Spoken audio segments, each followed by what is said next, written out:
Season 3 was our longest and arguably our most intense season yet. With the 10 big locations that we investigated, this season was jammed-packed with incredible captures. With all of the terrifying evidence that we captured, here are what we believe to be 10 of the best. Number 10. The Haunting at the San. At Crescent Sanatorium, we were investigating one of the buildings that was originally a children's hospital, but then repurposed into a learning hall. After an hour of not feeling too much, we traveled to the second floor and instantly feel a change in energy. Oh, I'm getting a bad feeling up here. Really? Yes. Oh, yeah, the vibe is way different.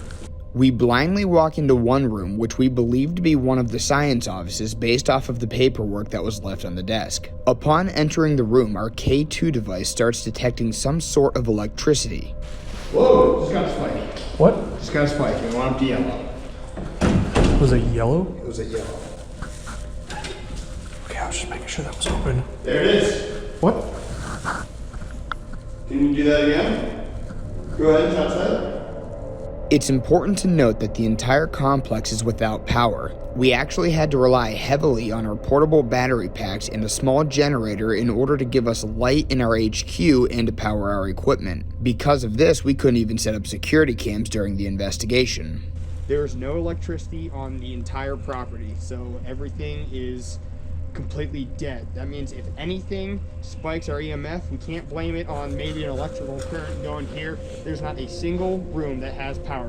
Because there is no electricity, there is no reason for the device to start going off, especially at the rate that it is. We even tried debunking the capture because it is so rare to have a K2 capture, let alone one at the intensity of this one.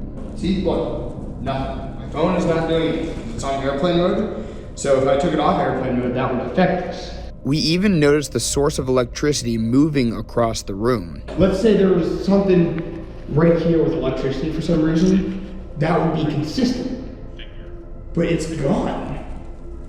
Oh my gosh, that is neat. There it is.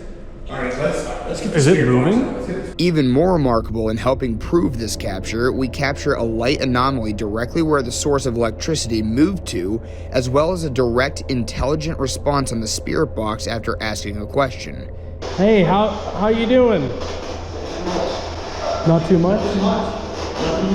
Number 9. The split session at Landell's Mohican Castle. On our revisit to Landell's Mohican Castle, Jack and myself investigate the graveyard as Brett investigates room 2 of the haunted castle. We were warned from our tour of the property that Mr. Jacob Hyde requests permission to speak to anyone who lurks the area, as he is said to be the guardian of the graveyard. We almost make the mistake of skipping this part before remembering to approach Mr. Hyde.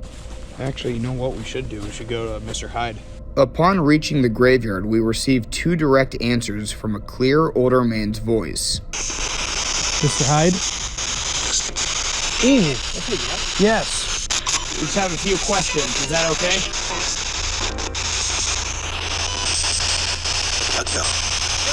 Unfortunately, Mr. Hyde was too busy for us and didn't answer any further questions.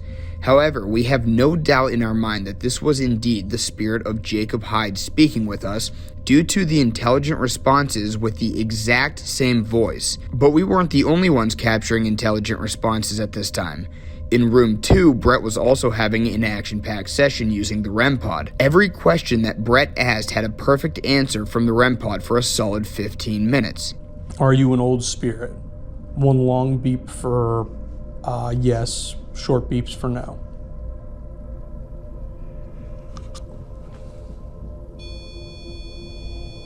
Oh.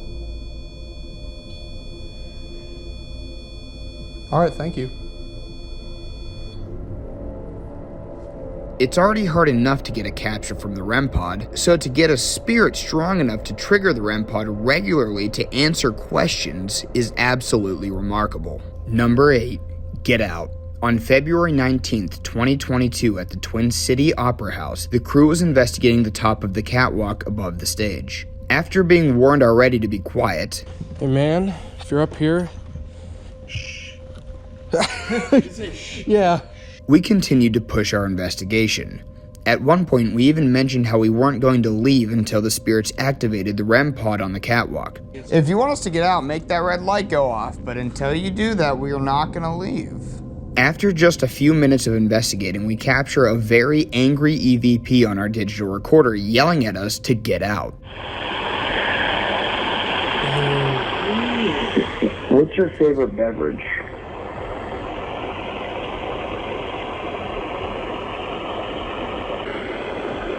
What's your name?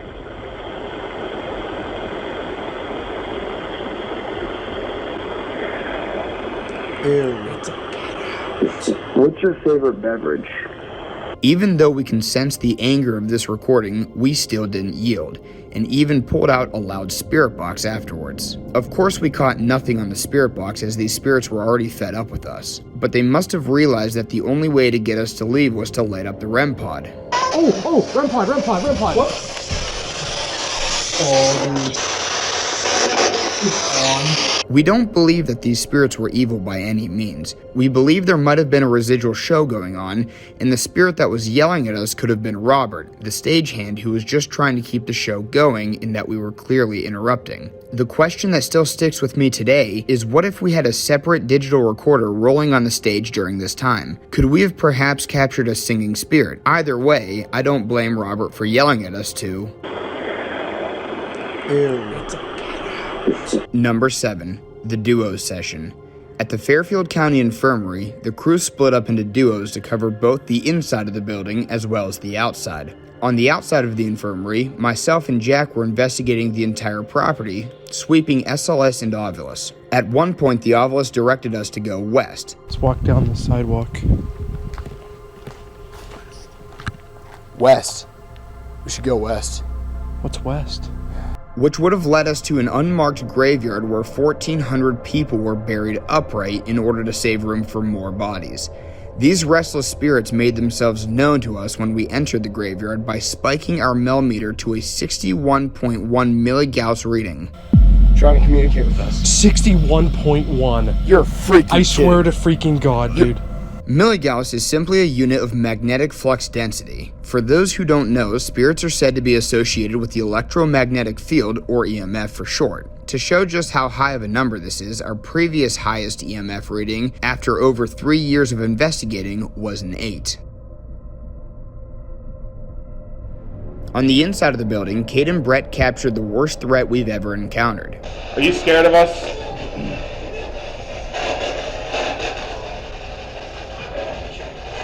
Do you hear that? Yeah. I'm gonna hurt you? No, it said I'm gonna kill you. It stands to be one of our all-time favorite spirit box captures due to the clarity and message that it's sending. Are you scared of us?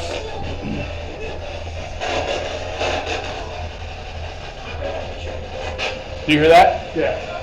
Though we're glad the spirit didn't actually kill us, we wonder what could have possessed this evil voice into telling us. Between the EMF and the Class A Spirit Box voice, this is by far one of the most successful duo sessions we have ever conducted. These 2 clips alone is why we spent over $900 to recover a portion of this footage after losing it in a hard drive malfunction. Number 6. Too close for comfort. At Madison Seminary, Jack and Cade were investigating a room that has been giving us trouble all night. The evil presence of this room was captured on multiple pieces of equipment. Oh my God. Watch this. I'm moving this around, and the stick figure, Yeah, there's something playing like around right there. However, when Jack and Cade were down there alone, one of the spirits got a little too close for them. After setting up a static cam, they hear a footstep enter the small room by the doorway. What was that? Who was in here with us? Completely frozen in fear, Cade calmly asked the spirit to leave, but also to touch the REM pod on the way out. After asking that question, this happens. Can you leave the room and touch that light?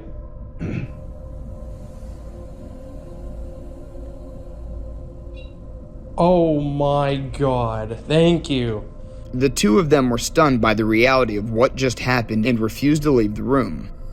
We haven't moved. We literally can't move. We're so scared.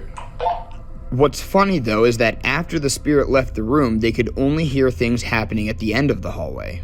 Nothing. Had some intelligent responses. No All we're hearing is stuff at the end of the hallway. Number 5. The footsteps at the infirmary. Oh yes, the action at the infirmary didn't stop on the number 7 of this top 10. When discussing the next move, we were all taken off guard by loud footsteps coming from the wooden floor above us.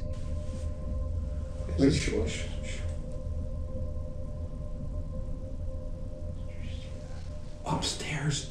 Freaking creaking upstairs. Oh my god. Josh. Josh. Josh.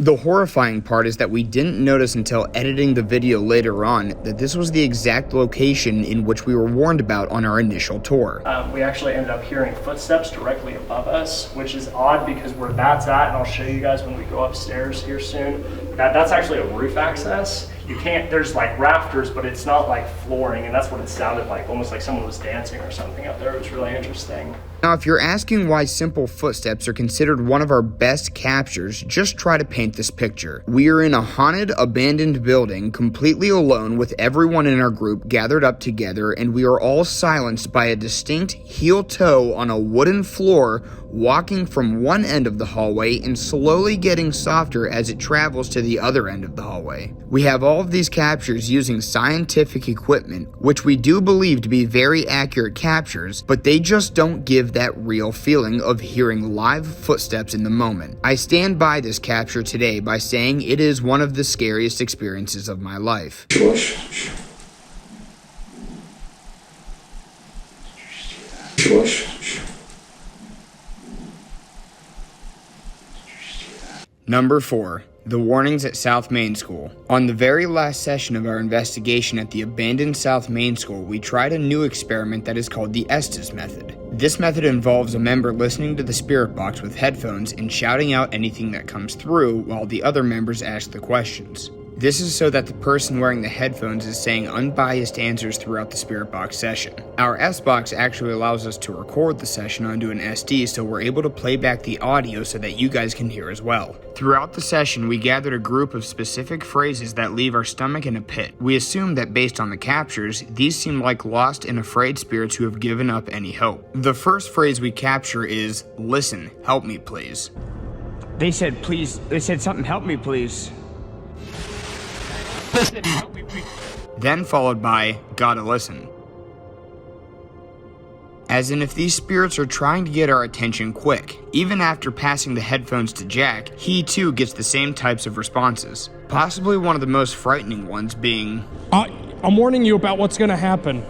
No way. To save time. To save time.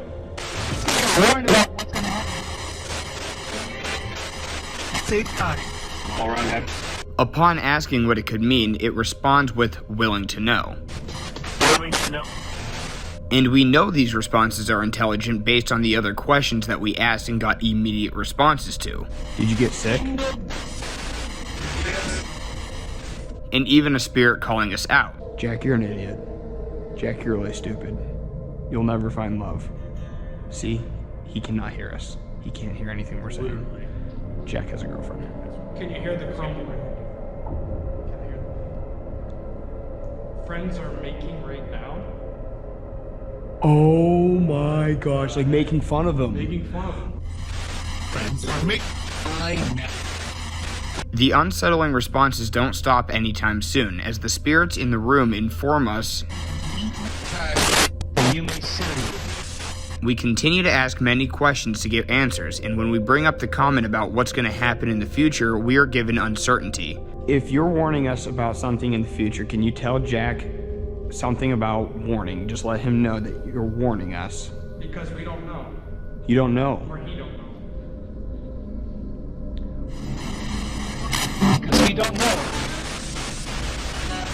And another spirit quickly saying, "I have questions." Question. The only reason this isn't ranking number 1 in our list is because we never actually got an answer on what it's warning us about or why it needed our help and needed us to answer some questions for them. We were just kind of left in the dark. Question. Number 3. The Mel meter and laser grid. When investigating one of the bathrooms in Madison Seminary, we pointed a laser grid that has the capability of mapping out points in which it's detecting a presence down the hall. The way it works is the center dot is pointed in a location, and the screen acts as a radar detecting where a presence is located, the distance, and temperature of it. In addition, we set the Mel meter at the end of the hallway as a secondary piece of equipment. At one point when investigating, the Mel meter starts detecting a change in EMF, and at the same time the grid detects an interruption at the same spot that where the Mel meter is. Right where it lit up is exactly Wow. what it is. Wow, guys. Dude, it's going off. Look, that's where it is. It's like it's on the left side of it. You can even see the Mel meter fluctuating intensity as the grid figure moves across the room. Wow, dude, it's in sync. Yeah. It's in sync with the Mel. Later, when we were discussing the capture, Brett makes it known that the entire time that we are explaining the events, both the Mel and the grid are dead quiet. That thing got real high. Whenever that only had one, that thing only had one. It was like a slight. The other thing. But notice right now, both are dead quiet. Yes. Number 2. The SLS figure at Prospect Place. On our season premiere at the Trinway Mansion, it was a relatively quiet night. That is until we investigated the famous attic with our SLS camera. Through an entire sweep of catching nothing, I pass the camera to Jack to hold while we try a new tactic. And as I do that, he captures a tall figure standing next to me. Oh, there's something right behind you, Kyle. Kyle's right behind you. Can you raise your hand? At the same time, Brett's night vision camera captures a light anomaly in the exact same location as the figure would be standing.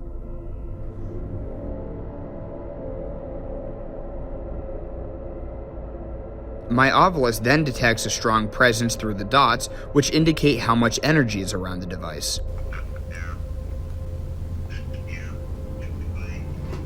Look at those dots. Oh my goodness. Up to red. Spiking. Up to red. Little do we know at the time, our tablet's audio captures an unexpected EVP, which fits the mood of the room that we are in.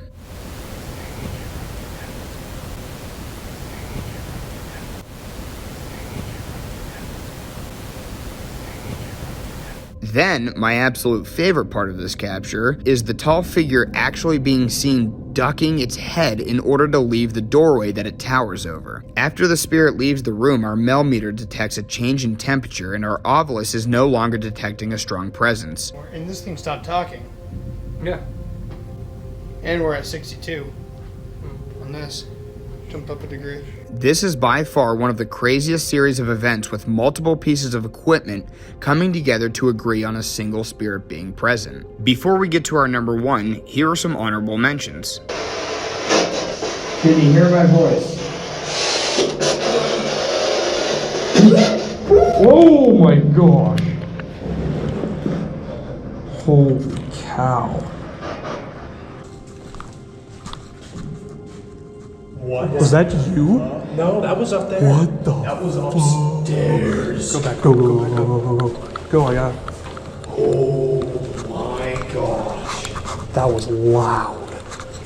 Echoed. It gave me chills.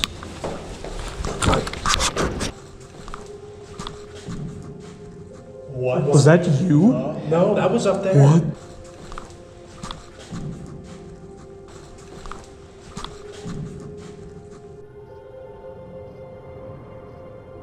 Alone. It's alone. Drunk. Drunk. Does it say drunk? Didn't he say that's where they hold the drunk? Yeah, it's the drink. It's the drunk tank. Yeah, the drunk tank. It's right It's over right there. over there. Yeah. It's like It's where, like, if it's you like get a- drunk, they'll keep you there so that you don't hurt yourself or other people. This basement was used as solitary for those who acted up. Was this spirit drunk and that's why it was down in a solitary drunk tank alone? Oh my god, it's dropping. Dropping temperature. It was at 62, now it's at 60. It's at 59. What are you doing in here? Can you raise your arm for me? Oh, on my SLS, it's throws its arm. Its left arm is up in the air. Yeah. No, it's the same thing as mine. Yep. It's the exact same thing. Both of us were mapping something sitting in that chair. Number 1. Demons at Hinsdale. Towards the end of the night at the Hinsdale house, we were feeling drained from the events that happened in the house. We decided to sit in HQ and watch the security cams we mounted around the house. After hearing a series of noises and seeing strange lights, we decided to put the Puck 2 in the kitchen, then communicate through the walls from HQ. Okay, so we put the Puck 2 sensor in the kitchen. That's where we've been hearing noises. We heard like a crack or a footstep out in the kitchen. And other miscellaneous sounds here, a sound on the headphones. So we're going to try to communicate through the walls while watching while no one's actually there. So maybe it'll be more willing to communicate. What we captured sent chills down our spines. Not only is it telling us what happened in the house. What happened in the house? Broad. What was Broad's? Preacher. Oh my god. But we believe that it's also telling us that this was the demon causing all the trouble in the house and the poltergeist activity, which caused the exorcism to fail. After receiving the chilling message, we get other responses pressuring us to use the Ouija board. Can you name one of our names? Alphabet. J. Board. No, alright. K. Smooth. Oh, wait a minute. It said alphabet and board. What's in that room? The Ouija board? And it has the alphabet on it. It wants us to use it.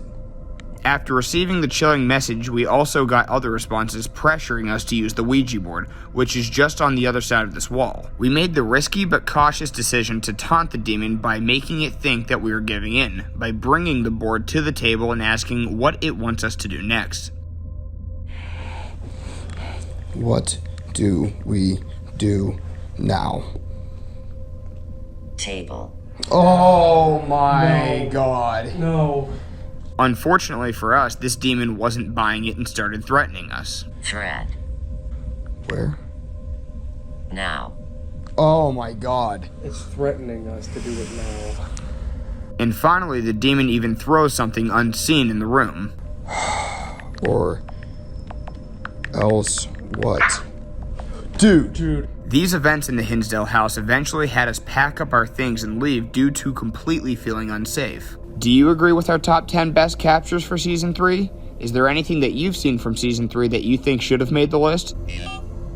Let us know down in the comments. Also, if you'd like to, feel free to subscribe so that you can stay up to date on our upcoming videos and the start of Season 4. Thanks for watching.